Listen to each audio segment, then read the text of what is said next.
Hi guys, welcome back to my channel. And if you're new here, please don't forget to subscribe and hit the bell button below so you won't miss any of my videos. And for today's video, I'm going to teach you how to import contacts in your Outlook.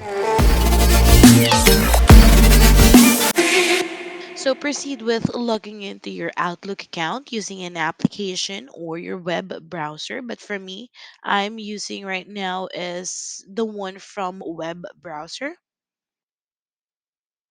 And once you're already on your homepage, go ahead and click this icon, the people icon.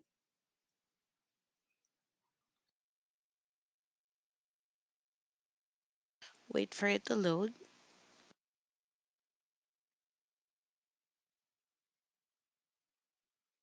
And once you already click that, then go to my contacts. Under my contacts, go ahead and click this import contacts. And that's it. You'll be able to import contacts. All right. I hope that this video helped you. Thanks for watching and see you on my next video. Bye, guys.